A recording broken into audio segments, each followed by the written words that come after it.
Hello student, I am going to be your biology educator for NEET UG category. NEET UG category.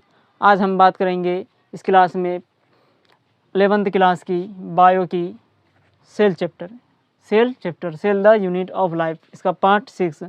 इससे पहले की classes हम इसी channel पर recorded form में प्रोवाइड करवा चुके हैं, तो आप इसे मेरे चैनल पर जाकर इसे देख सकते हैं और देखकर उसको अंडरस्टैंड करके रिवीजन करके इस क्लास को लगाइएगा, तो आपको ज़्यादा समझ में आएगी ये क्लास। तो ज़्यादा समय ना लेते हुए मैं इस क्लास में बता दूं कि मैं इस क्लास में बात करूंगा प्लाज्मा मेम्ब्रेन के बारे में। हम डिस्कस करेंगे किसके बारे में? Plasma membrane. क्या होता है प्लाज्मा मेम्ब्रेन? तो चलो क्लास को स्टार्ट करते, ज़्यादा समय ना लेते हुए।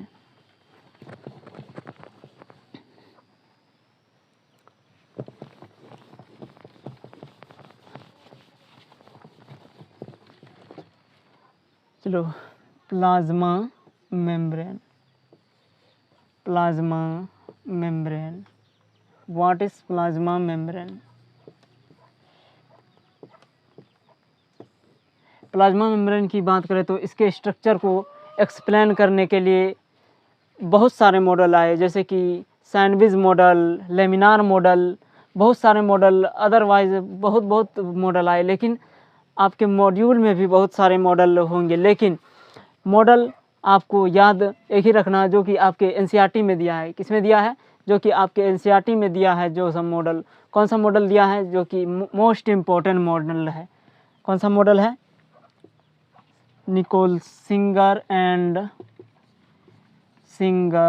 एंड निकोलसन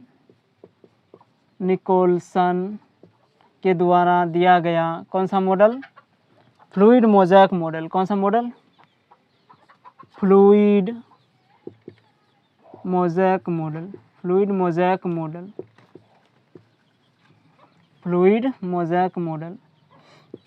इन्होंने ये प्लाज्मा मेम्ब्रेन एक बाई लेयर स्ट्रक्चर है। क्या है? बाई लेयर स्ट्रक्चर है। किसकी बाई लेयर स्ट्रक्चर है? फॉस्फोलिपिड की। किसकी? फॉस्फोलिपिड की एक बाई लेयर स्ट्रक्चर है।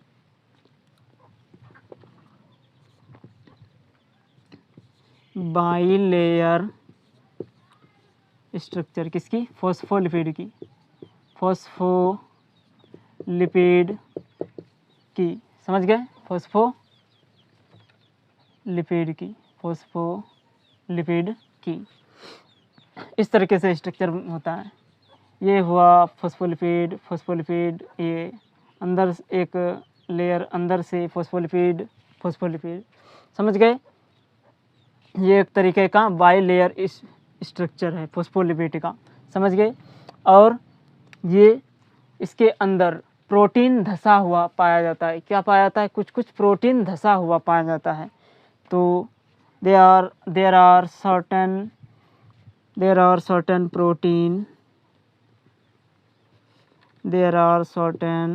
protein embedded in phospholipid. Embedded in phospholipid.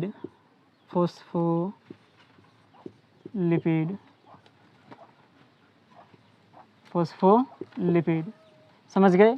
Phospholipid के अंदर क्या पाया जाता है? प्रोटीन धसा हुआ पाया जाता है। समझ गए? ध्यान से सुनना, मेरे लेक्चर को ध्यान से सुनना। फोकस सिर्फ बोर्ड पे और मेरी बातों पर रहना चाहिए, और किसी चीज़ पर नहीं। ऐसा नहीं कि कुछ बच्चा क्या करता है, लिखता है, नोट्स भी बनाता है, लेकिन उसको क्लास समझ में नहीं आता है। क्या करता है? नोट्स बना रहा है, उधर देख रहा है, नोट्स बना रहा है, इधर देख रहा है, तो कैसे होगा? मेरी बातों पर भी ध्यान दो, समझने पर ज़्यादा फोकस, समझने पर। उसके बाद नोट तो बनेगा ही, नोट साथ साथ बनेगा ही। समझने ज़्यादा फोकस, बेस अगर आपका मजबूत हो जाए तो आपका बिल्डिंग तो ऐसे ही खड़ा हो जाएगा। समझ जाइए? तो ये एक तरीके का, जैसे कि फॉस्फोलिपिड एक समुद्र है, एक समुद्र की तरह इसको मान लो। किसकी तरह? समुद्र की तरह। और प्रोटीन्स को समुद्र में जैसे आइसबर्ग होता नहीं है, उसी की तरह प्रोटीन को आइसबर्ग की तरह मान लो। प्रोटीन क्या है? एक आइसबर्ग है। फॉस्फोलिपिड क्या है? एक समुद्र है। समुद्र में जिस तरीके से फ्लोटिंग करता है आइसबर्ग, उसी तरीके से प्रोटीन फ्लोटिंग करता है फॉस्फोलिपिड के अंदर। समझ गए? तो लिख लो, प्रोटीन्स आर आइसबर्ग। प्रोटीन क्या है? एक तरीके का आइसबर्ग है। आइसबर्ग। और फ्लोटिंग क्या करता है? फ्लोटिंग इन द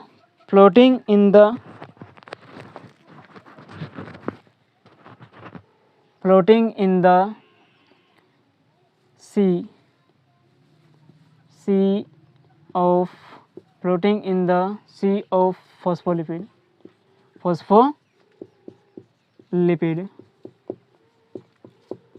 फॉस्फोलिपिड का समुद्र है और प्रोटीन्स क्या है? आइसबर्ग का प्रोटीन है। तो फॉस्फोलिपिड के समुद्र में आइसबर्ग क्या कर रहा है? तैर रहा है। क्या कर रहा है? फ्लोटिंग कर रहा है। समझ गए? ये बड़े एसिमेट्रिकल स्ट्रक्चर है। क्या है?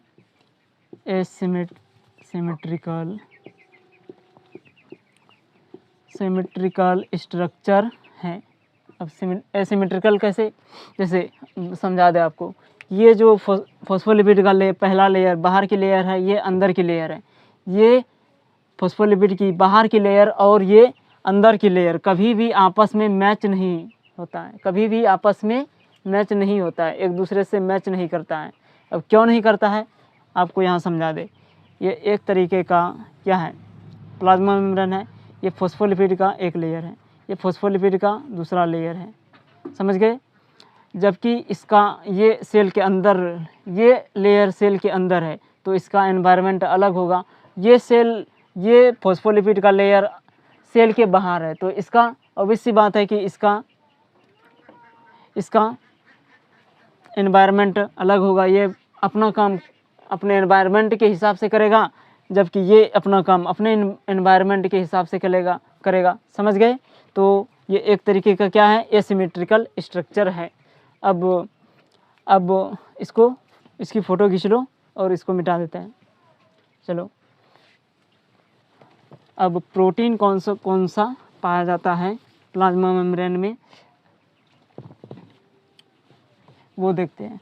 देखो, इसमें क्या है कि सेल वॉल में क्या था कि बैक्टीरिया की पेप्टिडोग्लाइकन से बनती है, जबकि फंजाई की काइटिन से बनती है, जबकि प्लांट की सेल्यूलोज की बनती है। लेकिन इसमें सबकी प्लाज्मा मेम्ब्रेन एक ही टाइप की होती है, एक ही चीज़ से बनती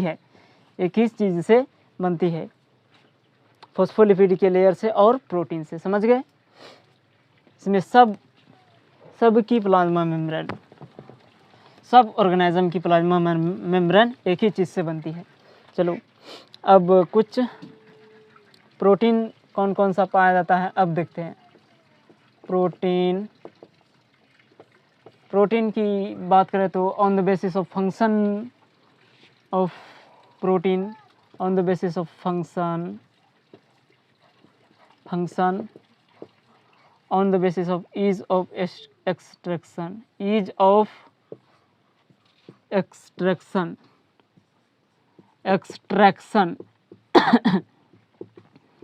on the basis of function, on the basis ease of extraction. दो टाइप से इसको क्लासीफाई करेंगे। समझे? दो टाइप से इसको क्लासीफाई करेंगे on the basis of function. अगर जो प्लाज्मा मेम्ब्रेन का स्ट्रक्चर बनाता है, अगर सेल प्लाज्मा मेम्ब्रेन के स्ट्रक्चर बनाए तो उसको स्ट्रक्चरल प्रोटीन कहेंगे। कौन सा प्रोटीन कहेंगे? अगर प्रोटीन स्ट्रक्चर बनाए तो, अगर प्रोटीन प्लाज्मा मेम्ब्रेन का स्ट्रक्चर बनाए तो ये स्ट्रक्चरल प्रोटीन कहलाएगा। अगर प्रोटीन एंजाइम की तरह एक्ट करे तो ये एक तरीके का एंजाइमेटिक प्रोटीन कहलाएगा, अगर ये ट्रांसपोर्ट में हेल्प करे, अगर ये ट्रांसपोर्ट में हेल्प करे तो ये कहलाएगा कैरियर प्रोटीन। कौन सा? Carrier protein. कैरियर प्रोटीन, समझ गए। अब इम्पोर्टेंट है इसका, इम्पोर्टेंट है इसका ease of extraction. Ease of extraction, ease of extraction में हम बात करें तो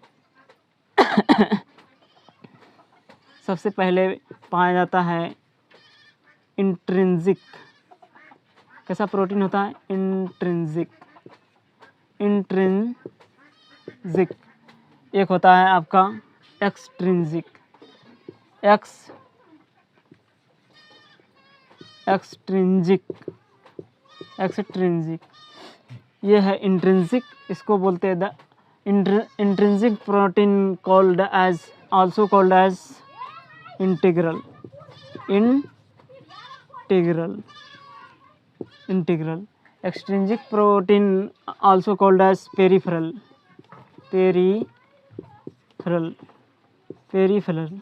पेरिफेरल, समझ गए। ये डिफ़िकल्ट टू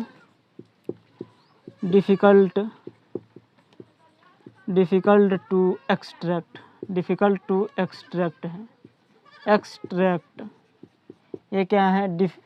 इजी टू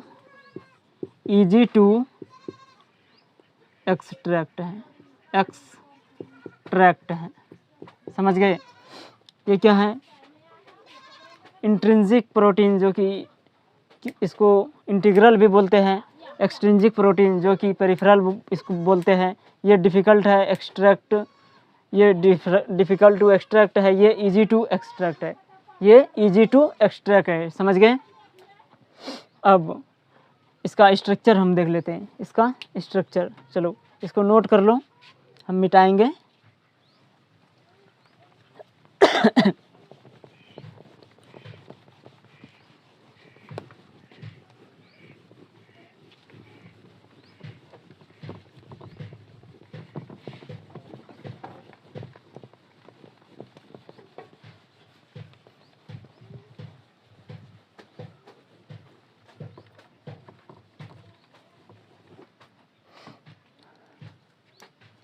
अब हम बात करेंगे इसके स्ट्रक्चर की। इस तरीके से फॉस्फोलिपिड, इस तरीके से फॉस्फोलिपिड, इस तरीके से फॉस्फोलिपिड, इस तरीके से इसका दो हिस्सा होता है। इसका दो हिस्सा होता है, इस तरीके से इसका दो हिस्सा होता है। फॉस्फोलिपिड। देखिए इसके अंदर इस तरीके से प्रोटीन पाया जाता है। इस तरीके से ये क्या है? इंट्रिंसिक है। ये कौन सा प्रोटीन है? इंट्रिंसिक प्रोटीन है। कौन सा? Intrinsic protein. इंट्रिंसिक प्रोटीन है ये। और इस तरीके से कुछ प्रोटीन इस तरीके से भी पाया जाता है इसके अंदर। कुछ प्रोटीन यहाँ भी पाया जाता है। ये क्या है? ये फिर से फॉस्फोलिपिड, फिर से फॉस्फोलिपिड, फिर से फॉस्फोलिपिड और ये लेयर। ये दो हिस्सा, फॉस्फोलिपिड का दो हिस्सा होता है। पहला ये हिस्सा कहलाता है पोलर इन नेचर है इसका, तो ये कहलाएगा हेड। क्या कहलाएगा? हेड। ये क्या है? हाइड्रोफिलिक।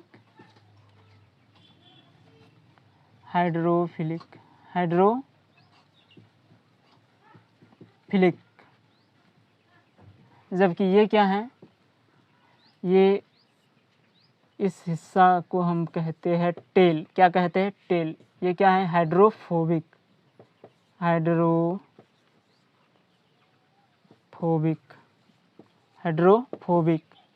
देखिए हाइड्रोफोबिक यानी कि हाइड्रोफिलिक यानी कि वाटर लविंग, और हाइड्रोफोबिक यानी कि वाटर फोबिक, समझ गए। अगर इससे देखिए पहले प्रोटीन के बारे में जान लेते हैं। ये क्या, कौन सा प्रोटीन है? Intrinsic protein. ये कौन सा है? एक्सट्रिंसिक। आराम से समझेंगे, कोई भागने की ज़रूरत नहीं है उतना। एक्सट्रिंजिक, एक्सट्रिंजिक, इसको क्या बोलेंगे? Extrinsic protein. इसको क्या बोलेंगे? इंट्रिंजिक। इसको क्या बोलेंगे? और इसको इंट्रिंजिक। इंट्रिंजिक अंदर साइड पाया जाता है तो इंट्रिंजिक, इंट्रिंजिक। अब इंट्रिंजिक है वो प्रोटीन जो फॉस्फोलिपिड के इस लेयर से इस लेयर तक साइज, जिस प्रोटीन का साइज फॉस्फोलिपिड के इस लेयर से बाहर की लेयर से अंदर की लेयर तक होता है, जिसका साइज जिस इंट्रिंसिक इंटीग्रल प्रोटीन का, तो उसको हम क्या बोलते हैं?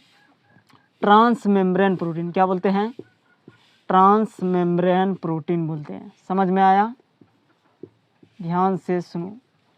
जिसका साइज फॉस्फोलिपिड के अंदर की लेयर, फॉस्फोलिपिड के अंदर की लेयर से लेकर फॉस्फोलिपिड के बाहर की लेयर से लेकर, जिसका साइज फॉस्फोलिपिड के बाहर से लेयर से लेकर फॉस्फोलिपिड के अंदर के लेयर तक है, जिसका साइज, तो उसको, उस इंटीग्रल प्रोटीन को हम क्या बोलेंगे? Transmembrane protein. Transmembrane protein.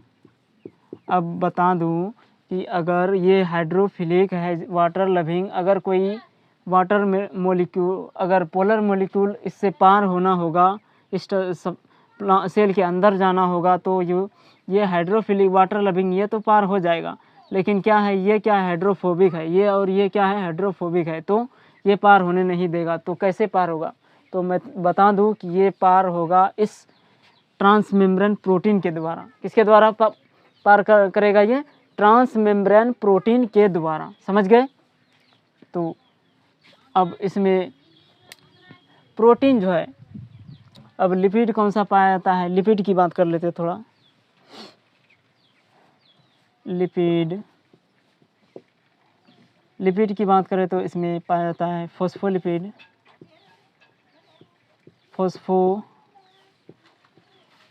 Phospholipid और फॉस्फोलिपिड इसका एग्जांपल है lecithin.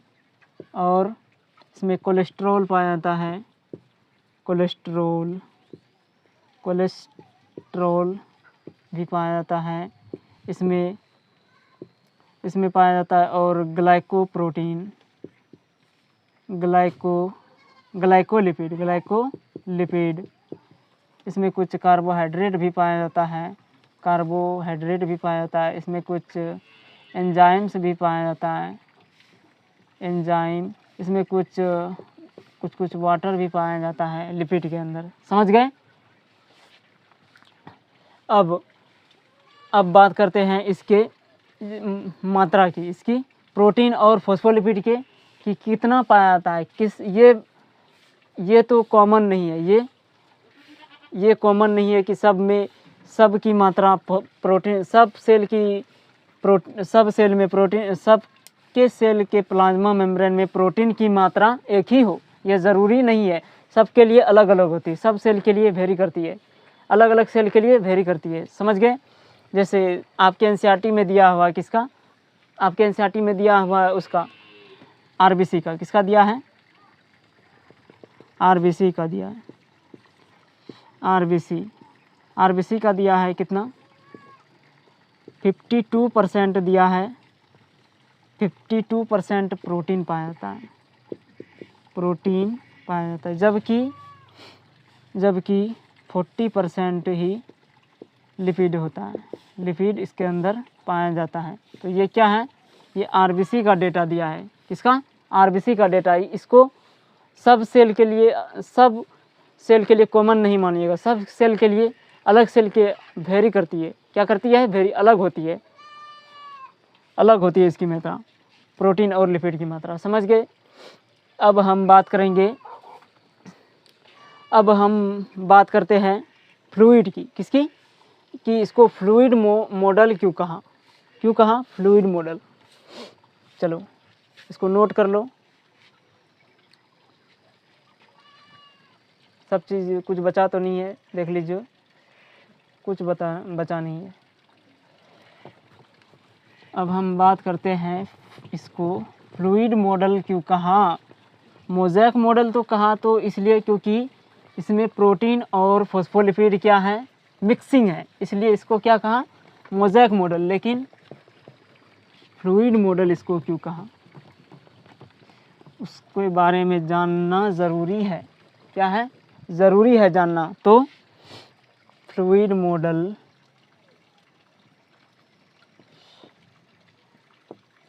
Why are called fluid model?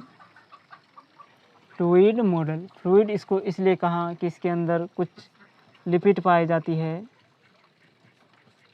Fluid इसको इसलिए कहा क्योंकि there are certain kind movement, इसके अंदर क्या होता है, कुछ मूवमेंट होती है, इसलिए इसको क्या कहते हैं, फ्लूइड मॉडल के नाम से जानते हैं। लिपिड है और क्या है, प्रोटीन है। आपके पास क्या है, लिपिड है। 2 कलर का पेन रखे हैं फिर भी भूल जाते हैं इससे लिखना। लिपिड है और आपके पास क्या है, प्रोटीन है। प्रोटीन जो कि लिपिड जो कि मूवमेंट करता है लेटरल, कैसा, इसको इधर बना लेते हैं थोड़ा।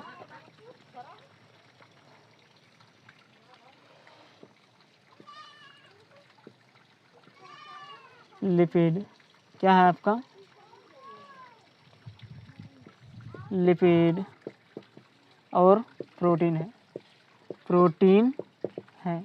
देखिए ध्यान से सुनना, लिपिड जो मूवमेंट करता है वो कैसा करता है, लिपिड मूवमेंट करता है एक तरीके का लेटरल। क्या, कौन सा मूवमेंट, लेटरल, यानी कि लेफ्ट और राइट मूव करता है। वो लेफ्ट जा सकता है और राइट भी जा सकता है, समझ गए। लिपिड मूवमेंट लेटरल, प्रोटीन भी मूवमेंट करता है लेटरल, ये भी लेफ्ट जा सकता है और राइट जा सकता है, समझ गए।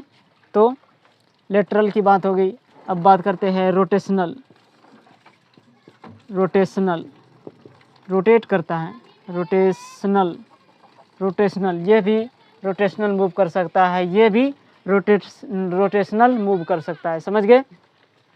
लेकिन एक मूवमेंट जो कि लिपिड में पाया जाता है लेकिन प्रोटीन में नहीं होता है, फ्लिप फ्लॉप मूवमेंट। वो कौन सा है, flip flop movement. Flip flop movement only किस में पाया जाता है, लिपिड में होता है, लेकिन प्रोटीन में नहीं होता है। क्यों, प्रोटीन में इसलिए नहीं होता है क्योंकि लिपिड क्या है, एक छोटा स्ट्रक्चर है। क्या है, छोटा स्ट्रक्चर, लिपिड छोटा होता है, इसलिए लिपिड क्या होता है, छोटा होता है। लेकिन प्रोटीन भारा स्ट्रक्चर है, इसलिए उसमें मूवमेंट, फ्लिप फ्लॉप मूवमेंट नहीं होता है, समझ गए।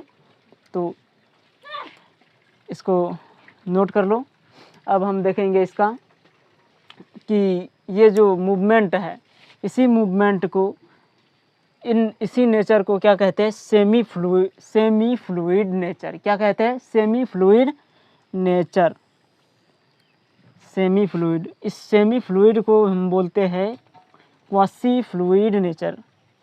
कौन सा, quasi fluid nature, quasi fluid nature, समझ गए। इसी को हम बोलते हैं, आपके एनसीईआरटी में दिया है क्वासी फ्लूइड नेचर, समझ में आ गया।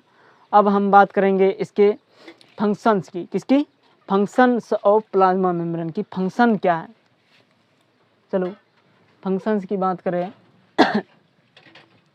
इसको नोट कर लो।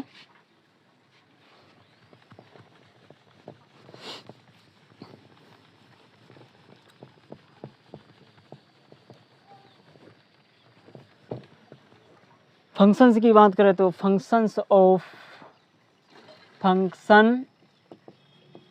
Of plasma membrane, functions of plasma membrane, plasma membrane, functions of plasma membrane. क्या फंक्शंस हैं, इसका फंक्शन की बात करें तो ये सेल डिवाइड करने में हेल्प करता है, सेल डिवीज़न में हेल्प करता है, सेल डिवीज़न इसका फंक्शन हो गया। इसका फंक्शन सेल ग्रोथ, सेल को ग्रो कराने में हेल्प करता है, सेल ग्रोथ। ये एक तरीके का लिविंग स्ट्रक्चर है, क्या है, लिविंग है। और प्लाज्मा मेम्ब्रेन क्या था, नॉन लिविंग स्ट्रक्चर था। क्या था, नॉन लिविंग स्ट्रक्चर। ये क्या है, लिविंग स्ट्रक्चर है एक तरीके का। और इसमें ये प्लाज्मा मेम्ब्रेन जो है ना, एंट्री, फूड का एंट्री और एग्जिट, ये कंट्रोल कौन करता है, प्लाज्मा मेम्ब्रेन ही कंट्रोल करता है। कौन करता है कंट्रोल, प्लाज्मा मेम्ब्रेन ही। याद रखना, एंट्री फूड का, सेल में फूड का एंट्री और एग्जिट, लिख लो, एंट्री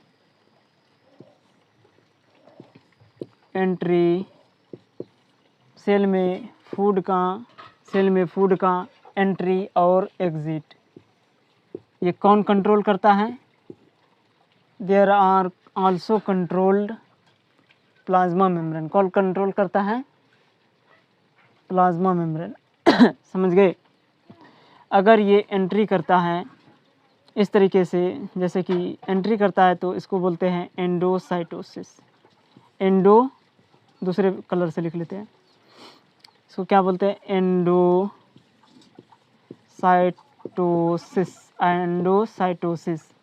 एंडोसाइटोसिस। अगर ये जैसे कि इस तरीके से क्या है, सेल है आपका, इस तरीके से यहाँ फूड है, तो इस तरीके से इन्वेजिनेट होकर इस तरीके से फूड को एंट्री कर लेगा और इसको बंद कर लेगा। समझ गए। अगर फूड सॉलिड हो, क्या हो, सॉलिड फूड हो फूड, तो इसको क्या बोलते हैं, phagocytosis.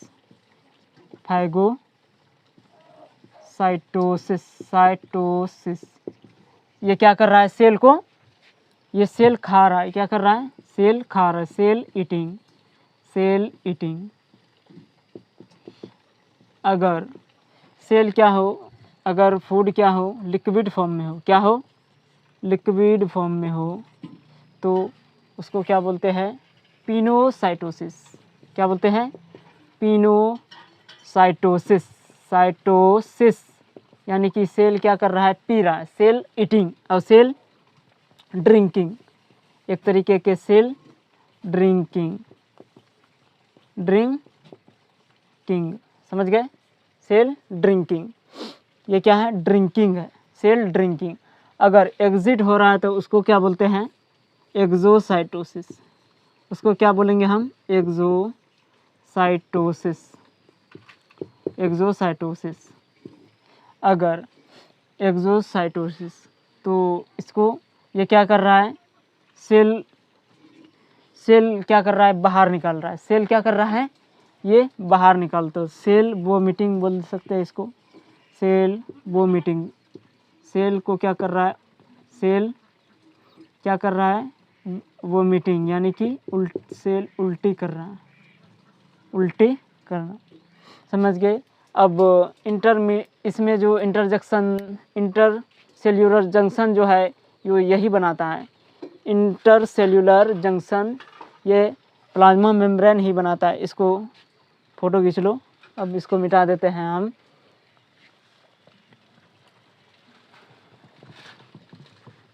Intercellular junction plasma membrane ही बनाता है। फंक्शन वही लिखेंगे, फंक्शन वो ये नहीं मिटाना चाहिए, function of plasma membrane, PM is not prime minister, PM is plasma membrane. समझ गए। तो इंटरसेल्यूलर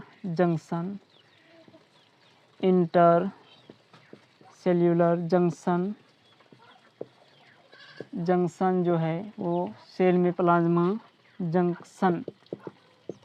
मेम्ब्रेन ही बनाता है, ट्रांसपोर्ट ऑफ सब्सटेंसेस यही करता है, सब्सटेंसेस का ट्रांसपोर्ट यही करता है, ट्रांसपोर्ट ऑफ सब्सटेंसेस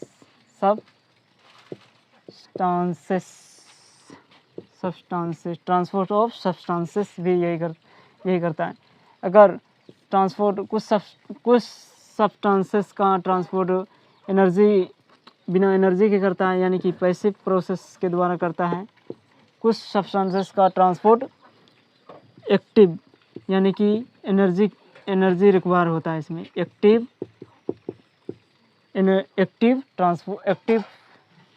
ट्रांसपोर्ट के द्वारा करता है, एनर्जी के द्वारा करता है, यानी कि एक्टिव ट्रांसपोर्ट। ये क्या है? Passive transport. इसमें कौन सा आता है? इसमें आता है पैसिव ट्रांसपोर्ट, यानी कि क्या होता है? प्रोटीन। इसमें कि प्रोटीन नहीं होता है। इसमें एक्टिव ट्रांसपोर्ट में होता है ये sodium ion and potassium ion pump के द्वारा होता है। सब्सटेंस पंप के द्वारा होता है। जबकि पैसिव में बात करें तो ये क्या होता है? वाटर के द्वारा ऑस्मोसिस। किसके द्वारा होता है? वाटर जो होता है वो ऑस्मोसिस के द्वारा सब्सटेंसेस होता है। ऑस्मोसिस क्या है? एक तरीके का पैसिव ट्रांसपोर्ट है। क्या है? पैसिव। ऑस्मोसिस के द्वारा होता है। और कुछ प्रोटीन का ट्रांसपोर्ट भी होता है। कुछ प्रोटीन का भी ट्रांसपोर्ट होता है। प्रोटीन, इसमें प्रोटीन्स का ट्रांसपोर्ट किसके द्वारा होता है? कैरियर प्रोटीन के द्वारा। उसको क्या बोलते हैं? कैरियर। प्रोटीन्स का ट्रांसपोर्ट जो होता है उसको बोलते हैं हम कैरियर प्रोटीन। तो आज की क्लास को ये लास्ट पोर्शन है, इसको रिवाइज कर ले और ध्यान से सुन ले कि अगली क्लास में हम थोड़ा देर से आएंगे, तो इससे आपको कोई प्रॉब्लम नहीं होना चाहिए। तो देर से आएंगे लेकिन दुरुस्त आएंगे। तो आज की क्लास को यही समाप्त करते हैं और मिलते हैं अगली क्लास में। All the best.